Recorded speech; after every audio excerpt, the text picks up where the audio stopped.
Na volitvah v Evropski parlament je zmagala stranka SDS, ki je dobila dobrih 24% glasov in bo imela 3 poslance, Milana Zvera, Romano Tomc in Patricijo Šulin.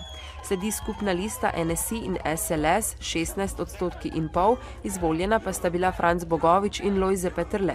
Lista Verjamem bo imela v Evropskem parlamentu Igorja Šoltesa, Desus Iva Vajgla, SD pa Tanjo Fajon. Volitve je sicer zaznamovala nizka volilna udeležba, volilo je 24% volilnih upravičencev.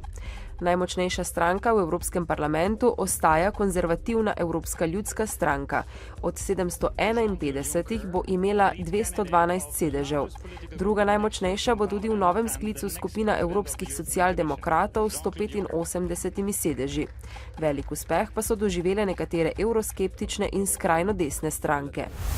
Davčna uprava je pobrala za 96 milijonov evrov več davka na dodano vrednost kot v enakem obdobju lani, je danes povedal gospodarski minister v odhodu Metod Dragonja.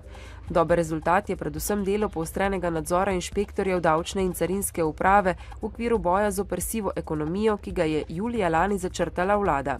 Obseg sive ekonomije se je bistveno zmanjšal s prepovedjo popravljanja in brisanja podatkov v blagajnah. Pred uveljavitvijo te prepovedi je bilo izbrisanega 50% prometa, zdaj ga je 2,6% oziroma praktično nič. Še vedno pa se obseg sive ekonomije v Sloveniji giblje med 8,5 in 12%, torej med 4 in 8 milijardami evrov. Cene naftnih derivatov se bodo opolnoči zvišale.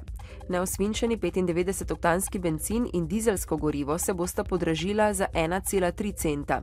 Za precej manj, za 0,3 centa, se bo zvišala cena 100-oktanskega bencina. Podražilo se bo tudi kurilno olje in sicer za 1,4 centa. Mariborska občina je začela z urejanjem glavnega in rotovškega trga. Ker gre za pomembna trga, ki se med drugim uporabljata tudi za protokolarne namene, bodo izvedli najnujnejša dela za izboljšanje njune podobe. Doslej so na Židovski ulici uredili območje za pešce, prav tako so začeli že z deli na glavnem trgu. Osrednje območje asfaltiranega platoja bodo začasno preuredili v mini park, v katerem bodo postavili klopi, koše in pitnik. Zasajena bodo tudi drevesa. Tudi na Rotovškem trgu bodo namestili klopi in posadili drevesa. Po končani začasni ureditvi bodo vozna pot, ki je bila pogosto uporabljena za nedovoljeno parkiranje, zaprta s potopnim valjem. Dela bo izvajalo občinsko komunalno podjetje Nigrad, vrednost ureditve trgov pa znaša 60 tisoč evrov. Nogometaši v prvi ligi Telekom Slovenije so končali sezono.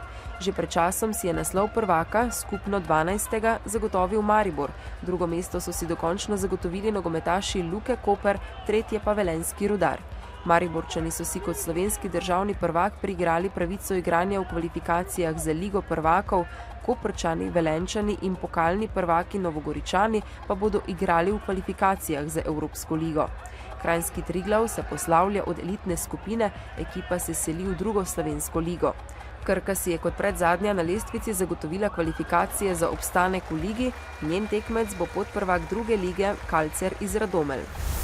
Jutri bo spremenljivo, občasno tudi pretežno oblačno. Nastajale bodo krevne plohe in nevihte, ki bodo pogostejše sredi dneva in popoldne. Pihal bo južni do jugozahodni veter. V sredo in četrtek se bo nadaljevalo spremenljivo vreme s krajevnimi padavinami, deloma plohami. Nekoliko hladneje bo. Danes v dnevniku televizije Maribor.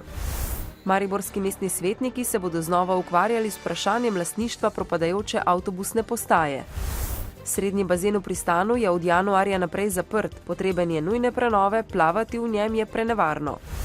Na fakulteti za računalništvo razvijajo vmesnike za podporo medicini, pametna ogledala, čevlje in podobno. Novice Štajerske, Pomurja in Koroške ob 18.